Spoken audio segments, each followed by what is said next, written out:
July 18th, 1995, began like any other day at Camp Windale.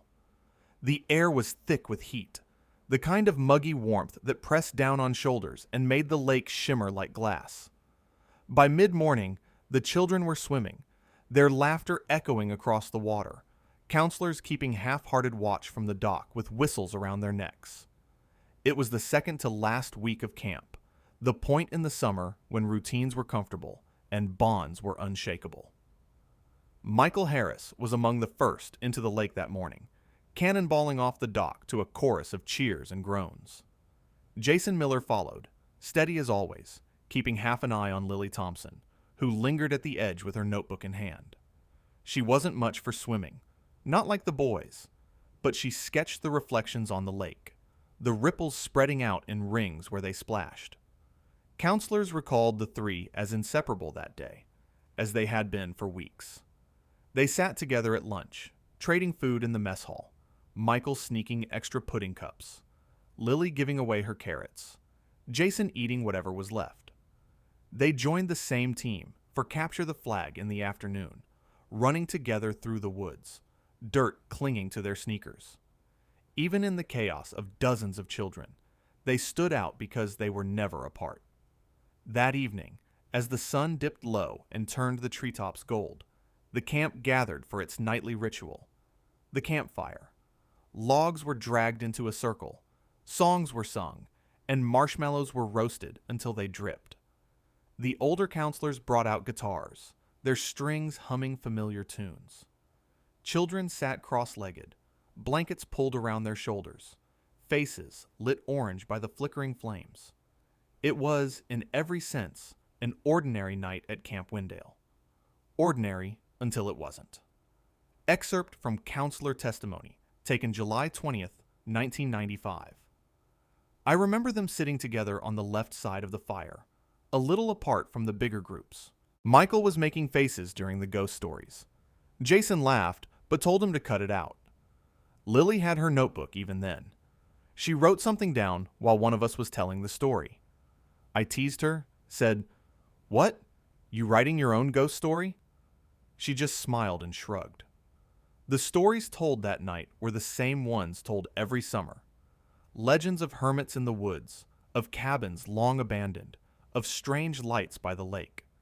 Counselors had a repertoire they repeated year after year, tweaking details to spook new campers. Some children shrieked and clutched each other. Others laughed bravely. Michael leaned close to Lily and whispered, "Bet I could find that ghost and scare him back." Jason shook his head, but smiled. Witnesses remembered the three staying until the fire dwindled.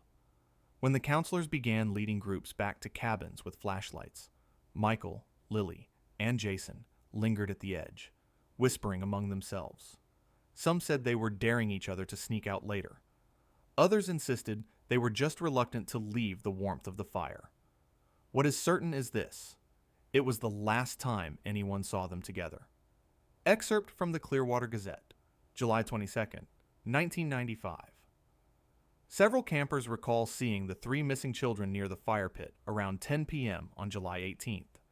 They were described as being in good spirits, laughing and whispering. Counselors say the group returned to Cabin 4 with the others, though no one specifically remembers watching them climb into bed.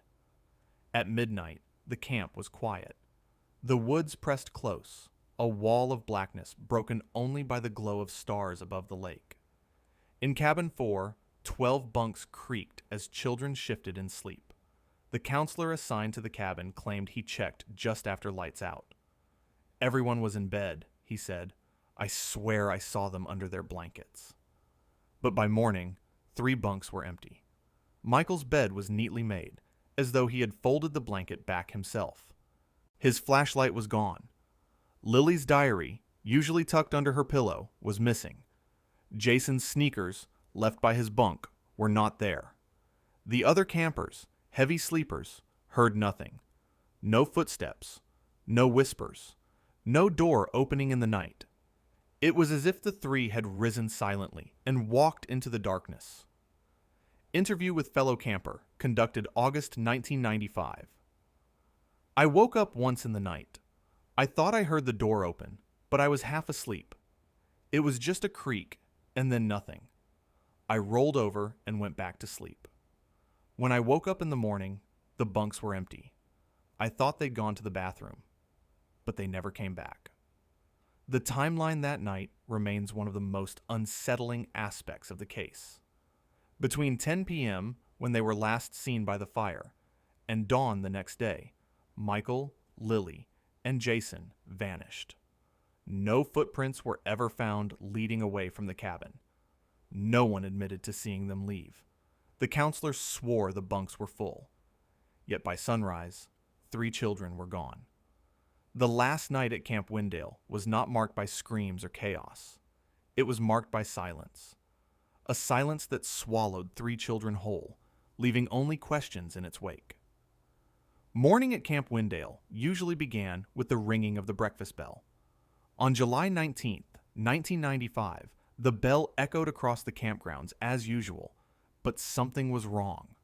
When the children of Cabin 4 shuffled into line for breakfast, counselors quickly noticed the absence of 3 faces. At first, they assumed the trio had woken early. Michael Harris was known for dares. Sneaking to the dock before dawn would have been in character. Jason Miller was responsible enough to keep watch. Lily Thompson may have brought her diary to capture the sunrise. It was unusual, but not alarming yet. By 8 a.m., the trio still had not appeared. Counselors checked the lake, calling their names across the still water. They checked the mess hall, the bathrooms, even the storage sheds where children sometimes played hide and seek.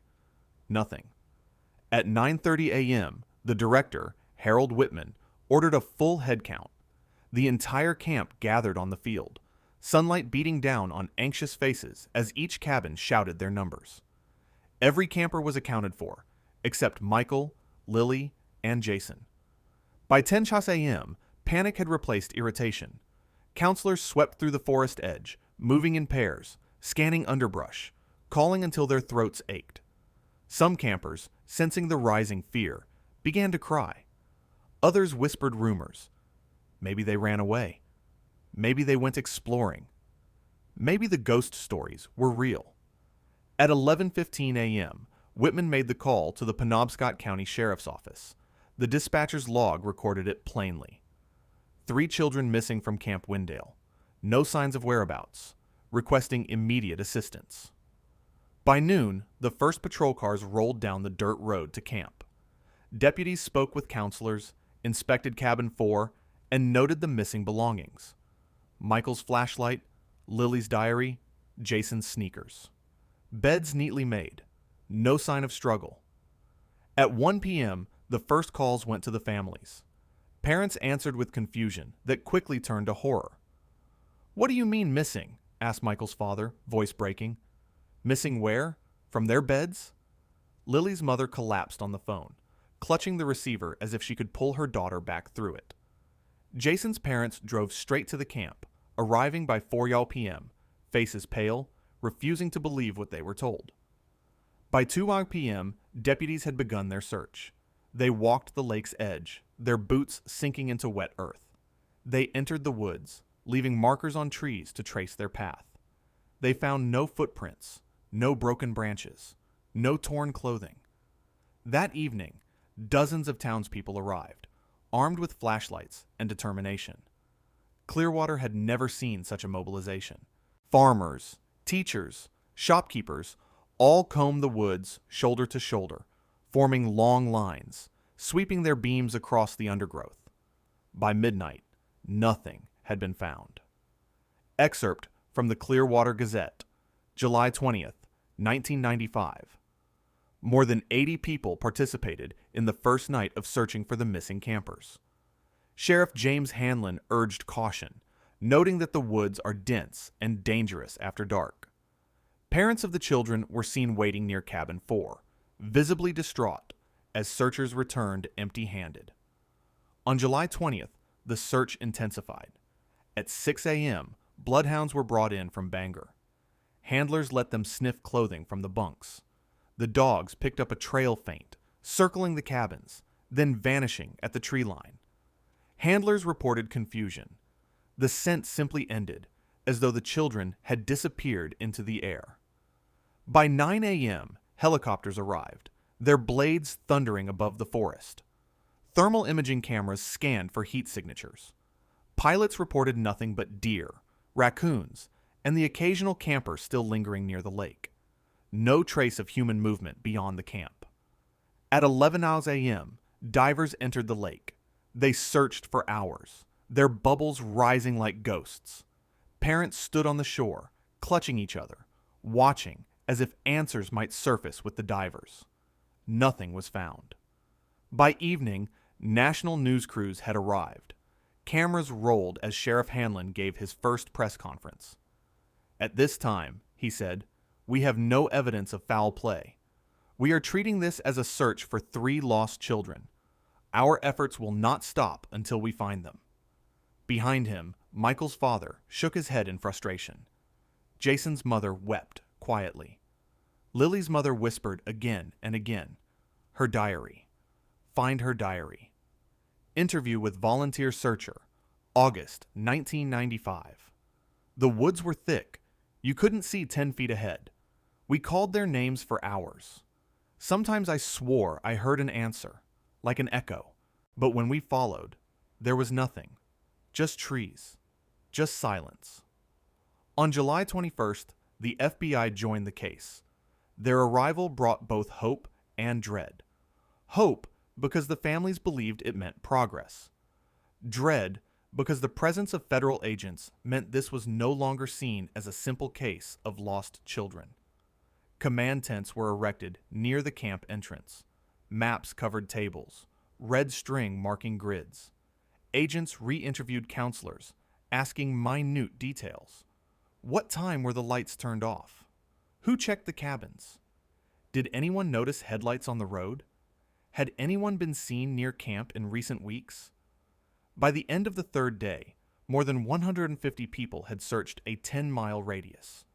Not a single item of clothing, not a single scrap of food wrapper, not a single footprint was found. On July 22nd, rumors began. A fisherman claimed he had seen a pickup truck idling near the lake the week before. A hiker swore he heard screams in the forest on the night of the 18th. Another said he saw firelight between the trees at dawn. Deputies investigated each claim. None led anywhere. By the 7th day, exhaustion spread like a disease. Volunteers' boots were torn, their voices hoarse. Helicopters circled in vain. Bloodhounds were run until they collapsed from heat. And still, there was nothing. The sheriff gave another press conference. His words were hollow. "We are exploring all possibilities.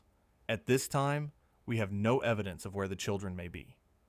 To the families, it sounded like surrender.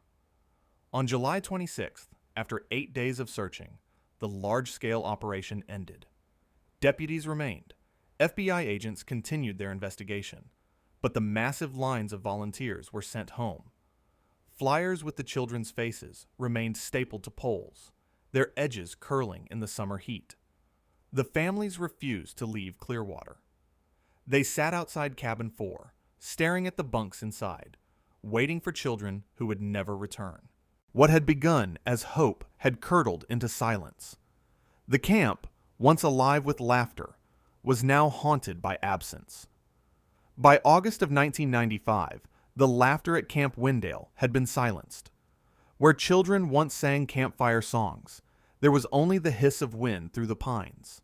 The cabins stood empty, doors creaking on loose hinges.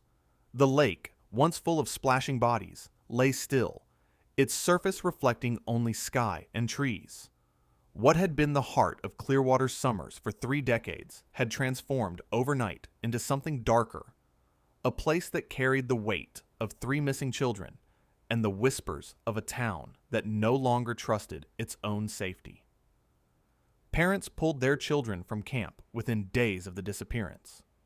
The few who remained were collected swiftly, bags half packed, eyes wide with the kind of fear that changes childhood forever. One mother, quoted in the Portland Herald, said, "I thought I was sending my son to a place of joy. Now I'm bringing him home from a graveyard. Director Harold Whitman tried to hold the camp together, insisting publicly that Wendell would reopen. "We owe it to the children," he told reporters. But by late August, even he admitted defeat. The grounds were shuttered. Counselors, once hailed as role models, left town under a cloud of suspicion. Some returned to college. Others simply disappeared from the area, unwilling to face the questions that trailed them. Excerpt from the Clearwater Gazette, August the 12th, 1995. The once beloved Camp Wendell is closing its gates indefinitely following the unsolved disappearance of 3 children. Director Harold Whitman expressed sorrow, but assured the public, "This camp is not cursed. We will find answers." Still, residents say the spirit of Wendell is broken. Few believe the camp will ever reopen. In Clearwater, grief turned into suspicion. At the diner, where locals gathered over coffee, conversations fell to whispers whenever outsiders entered. Teachers noticed students sketching images of forests and shadowy figures. Even church sermons alluded to darkness hiding among us. Theories multiplied. Some accused the camp staff of negligence, demanding to know why counselors hadn't noticed 3 children slip from their bunks. One theory insisted a counselor might have been directly involved, luring the trio out under false pretenses. The FBI re-interviewed several staff members, but nothing concrete emerged. Still, suspicion clung to them like a stain. Others turned their eyes outward. Strangers had been seen near camp that summer. Backpackers, drifters, a fisherman who claimed to spot headlights on the dirt road late at night. Were the children lured away by someone lurking beyond the campgrounds? Deputies checked every registered offender in the county, but no solid link was ever established. Then there were the more unsettling whispers rumors of strange gatherings in the woods, bonfires glimpsed in the distance, symbols carved into trees. Some old-timers spoke of cults that had once roamed the area in the 1970s, stories most dismissed as folklore until now. "What if the kids stumbled onto something they weren't supposed to see?" asked one caller on a local radio show. "And what if that's why they vanished?" Interview with Clearwater resident, fall 1995. It wasn't just about 3 kids anymore. It was about the feeling that something was rotten here, something hidden. People said they heard things at night chanting, laughter in the woods. Maybe it was just paranoia. But when children disappear without a trace, paranoia feels like common sense. The investigation itself began to fracture under public scrutiny. The sheriff's office was accused of incompetence. Volunteers complained their search grids overlapped, wasting precious hours. Parents demanded to know why helicopters didn't fly longer, why dogs lost the trail so quickly. FBI spokespeople repeated their mantra, no evidence of foul play, but to the families, that sounded like evasion. Michael's father grew louder, attending every town meeting, slamming his fist on tables. "Someone buried my son in those woods," he shouted. "You don't just lose 3 kids in the middle of a camp and tell me it was an accident." His anger frightened some, but many in Clearwater agreed with him. Lily's mother, by contrast, became quieter, holding to a single obsession: the missing diary. She was convinced that somewhere in Lily's careful handwriting lay the truth. She saw something, she told anyone who would listen. She wrote it down, and that's why it's gone. Jason's parents directed their fury at Whitman. "This happened under your roof," his father said at a press conference. "You told us they were safe. Where were you when my son walked into the night?" Whitman, aging and broken, resigned by year's end. He never spoke publicly about the case again. By 1996, Camp Wendell was abandoned. Weeds sprouted through the basketball court. Windows cracked, cabins sagged, and the wooden sign at the entrance, "Friendship Forever." At Wendell hung crooked, its paint peeling in strips. Children dared each other to sneak in at night, telling stories of ghosts by the fire pit. Locals avoided the road entirely. "The air feels wrong there," one said. "Like the woods, remember? The FBI maintained an open file, but their presence faded. Tips slowed, then stopped. Reporters drifted to new stories. Clearwater settled into uneasy silence. Yet the absence was everywhere. Flyers of smiling faces curled on telephone poles. Empty desks lingered in classrooms longer than teachers admitted. Every summer, when the air grew thick with heat and the sound of cicadas rose, parents tightened their grip on their children. By the late 90s, Clearwater was no longer a town defined by its summers. It was defined by its shadow. The shadow of 3 missing children. The shadow of questions that no one could answer. And the shadow of a camp that had once promised safety and delivered silence instead. Time is cruelest, not in its speed, but in its weight. For the families of Michael Harris, Lily Thompson, and Jason Miller, the years after 1995 passed like an endless punishment, each season carrying the same absence, each holiday cutting deeper than the last. The first months after the disappearance were filled with movement. Interviews, searches, vigils, news cameras. But as weeks turned into months, and months into years, the silence grew heavier. Clearwater returned to its routines, but for the families, life had frozen on July 19, 1995. Michael Harris's family. Michael's parents refused to change his room. His soccer cleats remained by the door. His trophies glimmered with the dust carefully wiped away each week. His father, once the Little League coach, quit the team. "I can't stand to see boys Michael's age playing without him," he told a friend. He began drinking heavily, his once steady voice now cracked with bitterness. His mother kept Michael's schoolwork in boxes, his drawings pinned to the refrigerator long after the ink had faded. Every birthday, she lit a candle on a cake and whispered his name, as if the flame might guide him home. In 1998, a shoe was found near an abandoned quarry 30 miles away. For 2 weeks, hope flared. Michael's parents drove to Bangor to hear the results. The shoe wasn't his. The hope collapsed. His father punched the wall of the sheriff's office and stormed out. His mother quietly folded her hands and said, "Then where is he?" Lily Thompson's family. Lily's mother wrote letters, piles of them. Every holiday, every milestone, every year she should have grown older. "You would be 16 now. I wonder if you'd still love birds." "We had snow this week, Lily. You always said winter was your favorite. I hope you are warm." The letters filled shoeboxes stacked in the closet, her handwriting tightening over the years as if holding back tears. Her father withdrew from the world. Once an active member of the church, he stopped attending. "I can't pray to a God who takes children," he told the pastor. He spent hours in the garage, fixing and refixing the same lawnmower, hands black with grease, silence heavy around him. In 2005, a drifter in Vermont claimed to have seen 3 kids who looked just like them in a roadside diner years earlier. Lily's parents drove 6 hours, clinging to hope. The story fell apart within days. Another false lead. Another wound reopened. Still, Lily's mother held to one belief: the missing diary. "If it's found," she told reporters, "we'll know what happened. She wrote everything. She saw something. She knew." Jason Miller's family.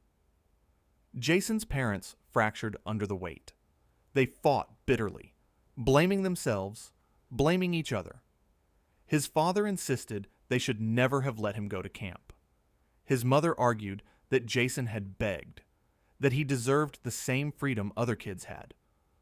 By 2001, the marriage collapsed.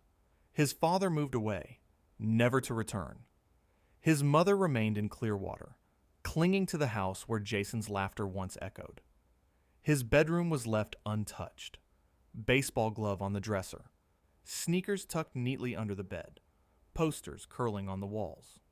She dusted weekly, refusing to let time claim what was left of him. In 2009, hunters found strange carvings on trees near the old campgrounds. Symbols, circles, shapes no one could explain. Jason's mother went to see them herself. "It means something," she said. "It has to."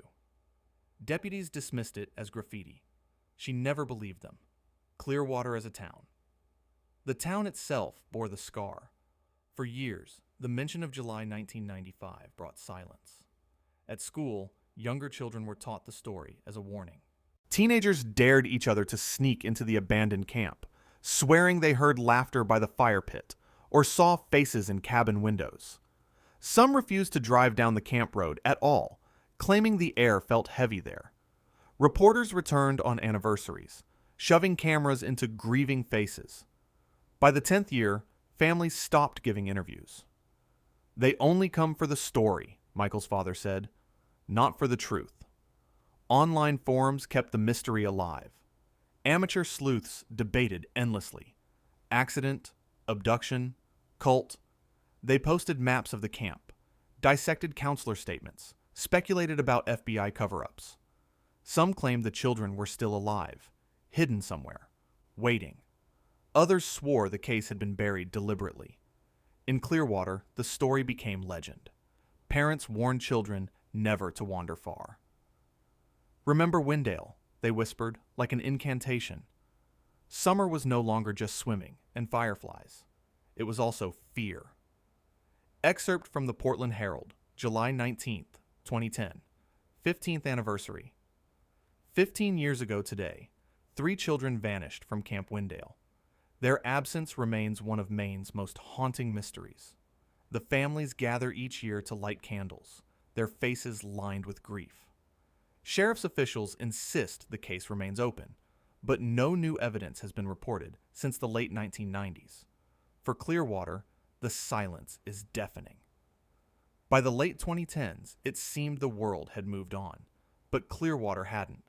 Flyers still clung to telephone poles, faded and curling. The camp rotted deeper each year, vines swallowing cabins, roofs collapsing under snow. Then, in March 2020, the silence was broken. Construction crews clearing land near the campgrounds unearthed a rusted metal box. Inside were items that hadn't seen daylight since 1995. Michael's flashlight, Jason's baseball cap, a camp t-shirt, and Lily's diary. On one of the final pages, still legible through water damage, were the words that reignited every fear. Michael says he saw someone in the woods tonight. Jason doesn't believe him, but I feel watched. The entry was dated July 18th, 1995, the last night they were seen alive. It was March of 2020, an unusually warm week for Maine. Snow had melted early, leaving the ground soft, muddy, ready for the season's first construction projects. Just outside Clearwater, where the road to Camp Wendell had grown cracked and overgrown with weeds, a new development was underway. Plans called for vacation cabins, a strange irony considering the land's haunted history. By then, Camp Wendell had stood abandoned for almost 25 years. Its cabins sagged inward, roofs caved, windows broken by storms and vandals. Trees had swallowed paths once trampled by running feet. Locals avoided the area, except for teenagers daring each other to sneak in after dark. Most people believed the land had given up all its secrets long ago.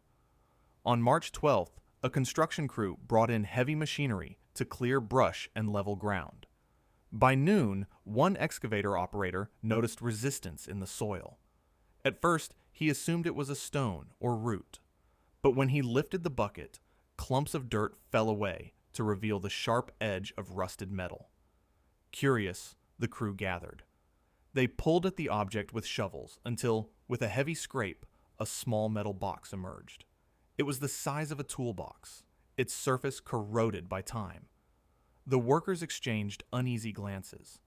They expected junk, maybe old camping gear. But the box was sealed, buried deliberately. Someone had placed it there. They pried it open. Inside, wrapped in layers of cloth now damp and rotting, were objects that froze them in place. The first was a flashlight, corroded but unmistakable. Next, a baseball cap, initials stitched inside, JM. Then a faded Camp Wendell t-shirt, child-sized, its logo barely visible, and beneath them a small leather-bound diary.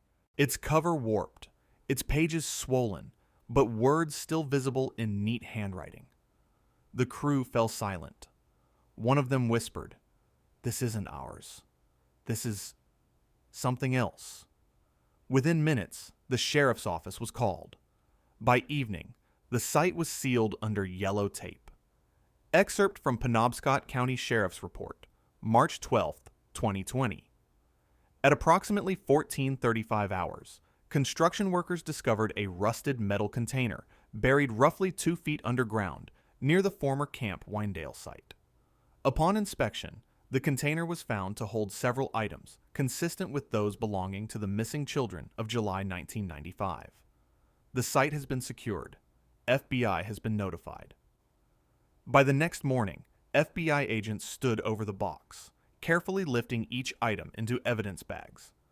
Forensic photographers captured every angle, every fiber. Soil samples were taken. The ground around the discovery was sifted inch by inch. Investigators treated the area as if it were a fresh crime scene, though it had been untouched for decades. The diary drew the most attention. Experts worked to separate pages fused by moisture. On one of the last legible entries, a sentence emerged.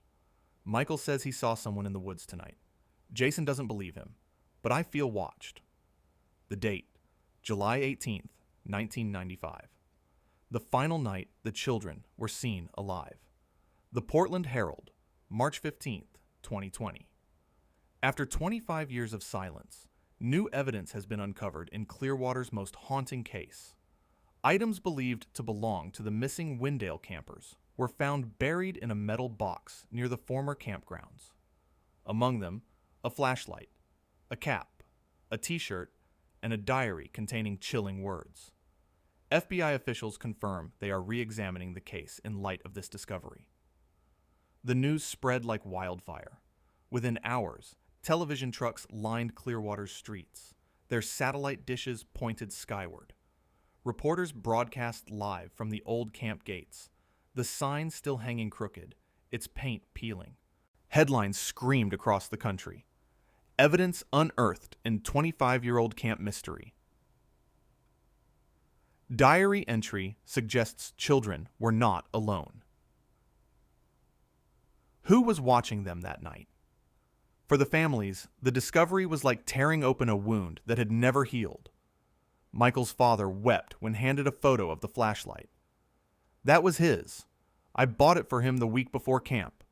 He never went anywhere without it." His voice cracked. "Why was it in the ground?" Lily's mother clutched the diary to her chest, refusing to let it go. "She wrote everything," she whispered. "She saw something. She knew. And now we know she was afraid." Jason's mother sat silently with the cap in her lap, tracing the stitched initials over and over until her fingers trembled. Finally, she whispered, "He wore this every day." The FBI refused to release further details, but speculation filled the void. Was the box buried in 1995 or years later? Who would have access to those belongings? Why place them so close to camp and area supposedly searched dozens of times? Rumors erupted immediately. Some believed it was proof of abduction. "It's a trophy box," one commentator argued on national television. "Kidnappers keep souvenirs." Others thought it was planted deliberately to mislead. "Too convenient," skeptics said. 25 years later, right when they redeveloped the land, someone wanted it found. Online forums exploded with theories. Users dissected the diary entry word by word. Who was in the woods that night? Why didn't Jason believe Michael? And why did Lily, the quiet observer, feel watched? For Clearwater, the discovery reignited old fear. The camp road, once avoided, was now crowded with reporters, true crime podcasters, and curious onlookers. Families who had learned to live in silence now found themselves cornered by microphones once again. Michael's father told a reporter, "This isn't closure. This is a message. Whoever did this wanted us to remember." Jason's mother refused interviews. She stayed inside her house, curtains drawn. Neighbors said she hadn't stopped crying since the news broke. Lily's mother, though broken, spoke at a press conference. "My daughter left us a warning in her diary," she said. "She told us someone was there, and I won't rest until we know who." The 2020 discovery gave Clearwater its first new lead in a quarter of a century. But instead of answers, it delivered only more questions. Why bury the items? Why those specific belongings? Why now? And most of all, who was watching them that night in 1995? The box was taken to a federal lab within 48 hours of its discovery. For weeks, Clearwater heard nothing. FBI agents refused interviews. The sheriff's office issued the same sterile line.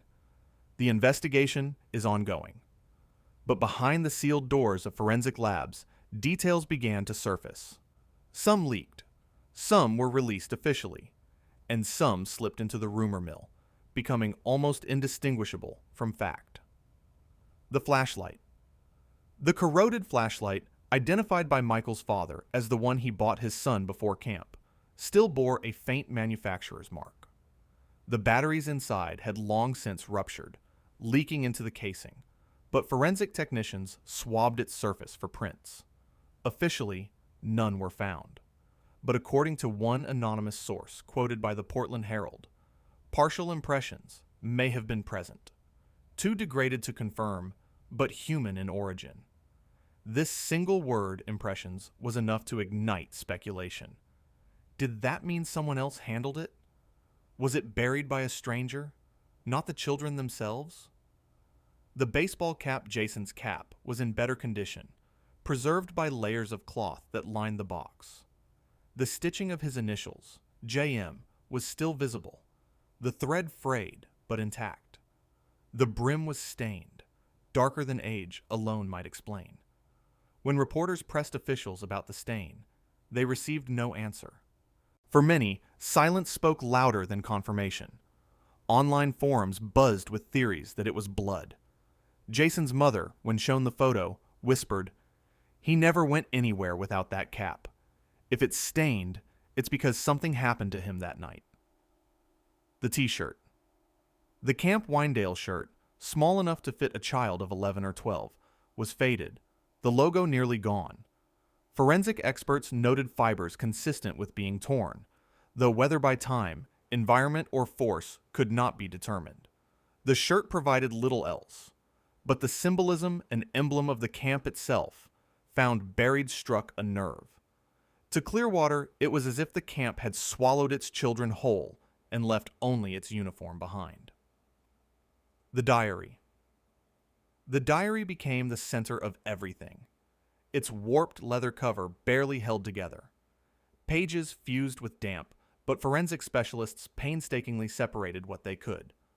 Most entries were ordinary drawings of birds, descriptions of meals, names of friends. But the final pages were different. One entry, dated July 17th. "Michael keeps daring us to sneak out. Jason says no, but I think he might anyway. The woods look different at night." The next, July 18th. The last. "Michael says he saw someone in the woods tonight. Jason doesn't believe him, but I feel watched." Those words spread across the country in headlines. Child's diary reveals she felt watched before disappearance. Was there a stranger in the woods that night? Michael said he saw someone. The handwriting was confirmed as Lily's by samples her mother kept from school assignments. For her mother, it was a message across decades. "She was telling us something," she said through tears. "She was trying to warn us." The box. The box itself raised even more questions. It was not random. It was an old ammunition container, military surplus, sold widely in the 1980s and 1990s. Durable, waterproof when sealed, designed to preserve its contents. Why would children place their belongings in such a box and bury it? They wouldn't. Someone else had. Soil analysis complicated matters further. The surrounding dirt showed signs of being disturbed not once, but twice. Once, likely in the 1990s, and again, possibly years later. The implication was chilling. Had the box been moved, reburied, shifted by someone returning to the scene? Excerpt from the Bangor Daily News, April 2020. Forensic analysis suggests the container discovered near Camp Windale may have been buried in 2 stages. This has led investigators to consider whether the items were concealed long after the disappearance itself. Officials have refused comment on whether additional evidence was found at the site. Rumors of bones. Though never officially confirmed, whispers began almost immediately that fragments of bone had been found near the box.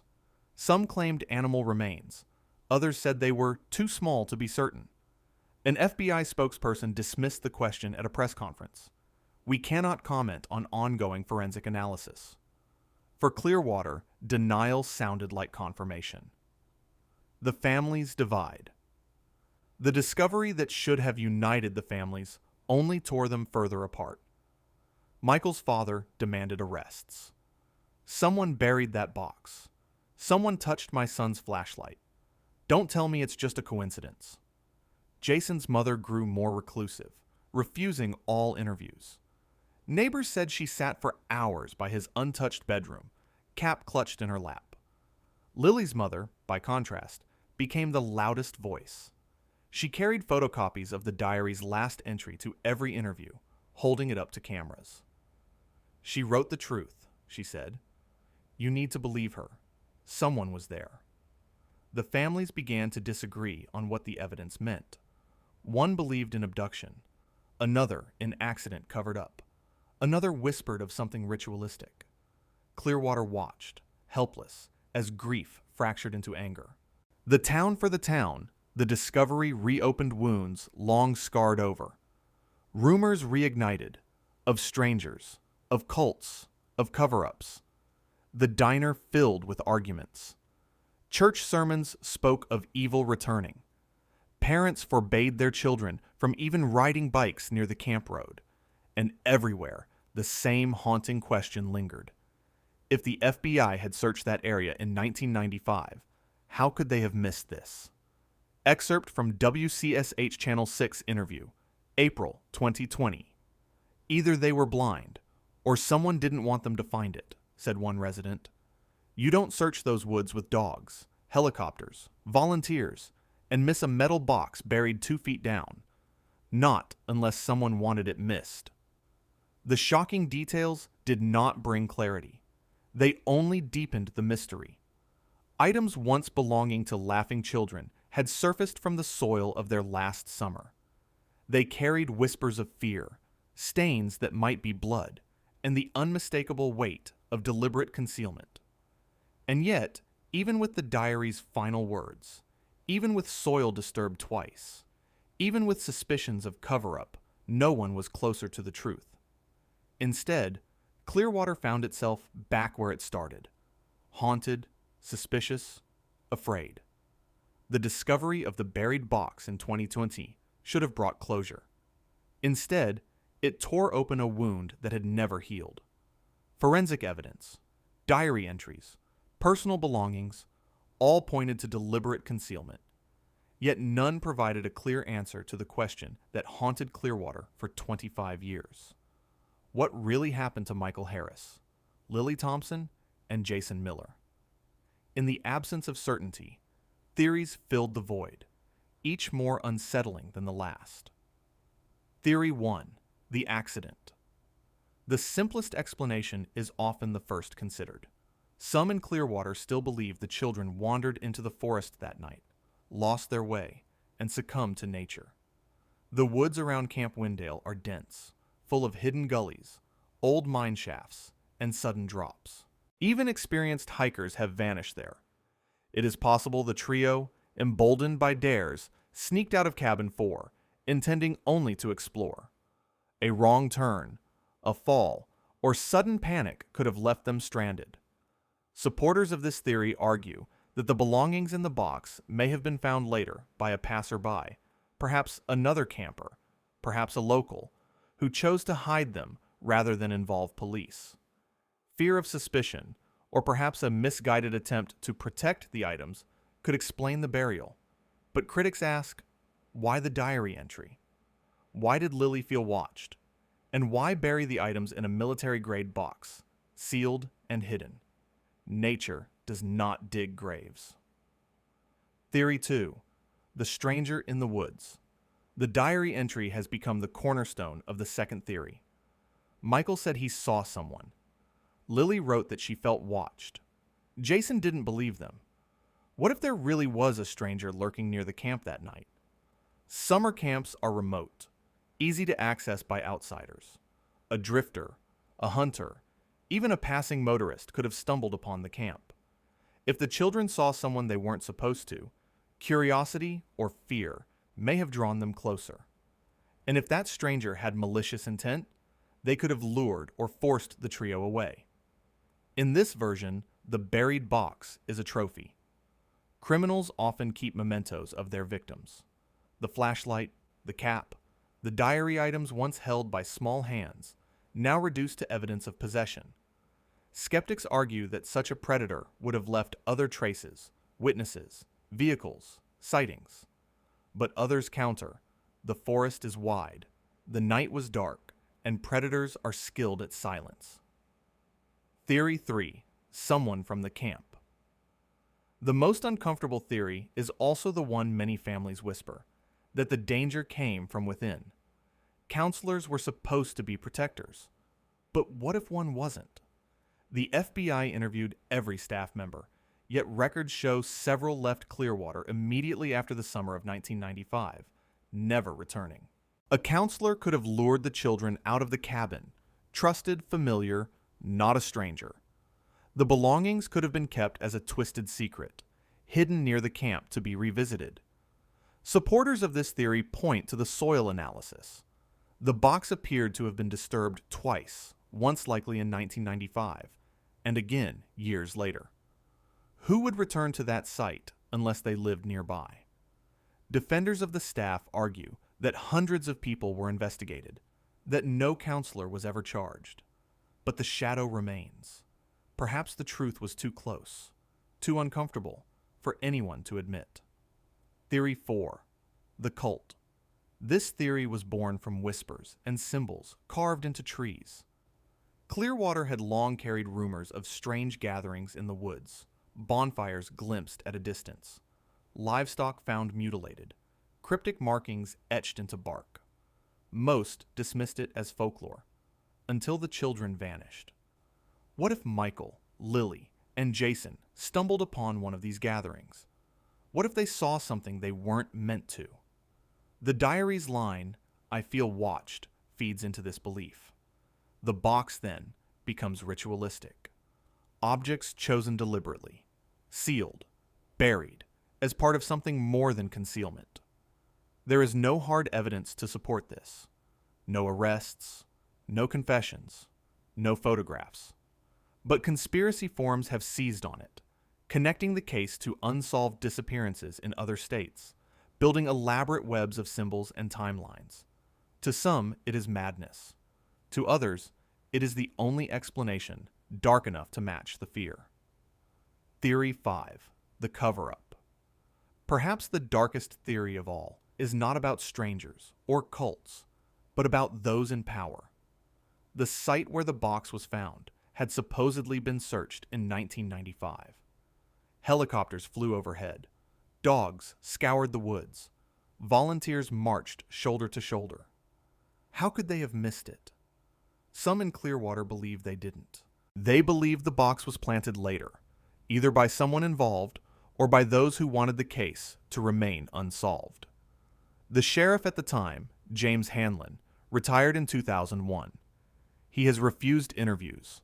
Some residents whisper he knew more than he admitted. Others suspect the FBI itself, pointing to their silence whenever asked about bones or fingerprints. Was there someone to protect? A counselor with connections? A local official's child? The theory is impossible to prove, but in the silence, suspicion thrives. Excerpt from Community Meeting, Clearwater, April 2020. "We searched those woods," said one former volunteer. "We walked every inch. Don't tell me we missed a box 2 feet underground. Either we were blind, or someone didn't want us to find it. A town divided. Each theory splits Clearwater further. Some cling to the accident, needing to believe it was nature, not evil. Others swear it was a predator, insisting the diary proves it.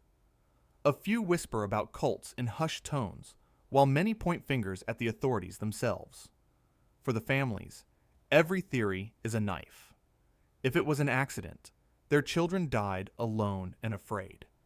If it was murder, their final moments were terror.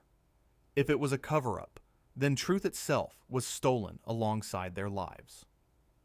The Portland Herald, May 2020. 25 years later, the Camp Wendell case has become less about finding answers and more about battling theories. Each one carries weight. Each one leaves scars. And none, so far, has delivered the truth. Clearwater lives with these divisions. In diners, in churches, online forums, people argue until voices rise. What was once a tragedy has become a riddle.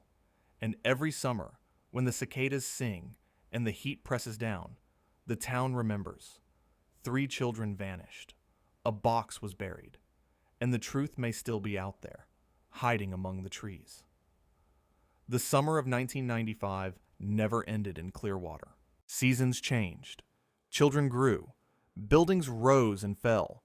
But that July night lingered like a wound that refused to close. For every resident who remembers, time is divided into 2 eras, before the disappearance and after. The families of Michael, Lily, and Jason carried their absence in different ways. Michael's father grew hardened, his anger like a shield, his voice cracking each time he spoke of the flashlight that had guided his boy's adventures and was now nothing more than evidence in a plastic bag. Lily's mother still keeps the diary on her nightstand, reading the final entry over and over, searching for hidden meaning between the words. Jason's mother rarely leaves her home. Neighbors say she sits by the window at dusk, staring at the tree line, as if waiting for her son to come walking out of the forest at last. For Clearwater, the box found in 2020 changed everything and nothing. The town became a stage for journalists, podcasters, documentary crews, each bringing their own version of the truth. Some left convinced of abduction, others of conspiracy. But the people who lived through it knew better. The truth was still buried, somewhere between the pines and the silence. Excerpt from the Portland Herald, July 19th, 2020, 25th anniversary. 25 years ago, 3 children walked into the night and never returned. We have pieces of their story: a flashlight, a cap, a shirt, a diary. But not the ending. Clearwater continues to live with that unfinished sentence. The campgrounds remain abandoned. The wooden cabins are shells, their roofs collapsed, ivy strangling the beams. The basketball court is cracked, weeds pushing through. The fire pit is little more than a circle of stones, blackened long ago, now cold forever. Teenagers dare each other to visit, filming shaky videos for the internet. They speak of whispers in the trees, of laughter carried on the wind, of shadows moving between cabins. Locals dismiss it as stories, but few in Clearwater will go near the camp after dark. The road to Wendell is still there, though, overgrown, quiet. At night, headlights catch the faded sign at its entrance: Friendship Forever at Wendell. The irony stings. The lingering questions. Why were the belongings buried in a box designed to protect them? Why were there signs the soil had been disturbed twice? Why did Lily's last words describe a presence in the woods? And why, after all these years, has no one been held accountable? Each question hangs like mist over the town. Theories divide, hope falters, but the story endures. Some believe the answer is still out there, waiting. Others believe it has already been erased. The families live in limbo, half mourning, half searching.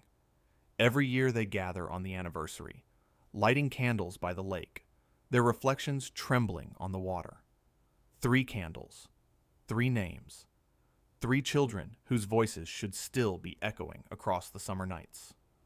Interview with Clearwater resident, July 2021. People ask why we still talk about it, why we can't let it go. But you don't let go of something like that. You walk past the camp, you see those cabins falling apart, and you remember their faces. You remember the silence of that morning when they didn't come to breakfast. And you wonder, still, what happened to them? Somewhere in the woods, the answer lingers. Maybe beneath the soil. Maybe in the memory of someone who has kept their secret all these years. Maybe in the final words of a young girl who wrote what she felt as the night closed in. I feel watched. Those words remain the final sentence in a story without an ending. Clearwater remains haunted, not by ghosts, but by absence, by mystery, by the knowledge that evil does not always reveal itself. And so the town continues to live with its shadow. Michael Harris, Lily Thompson, Jason Miller. 3 names carved into memory, into warning, into fear. The summer of 1995 never ended. Not here. Not for them. And not for those who still whisper the same question, 25 years later. Who was watching them that night?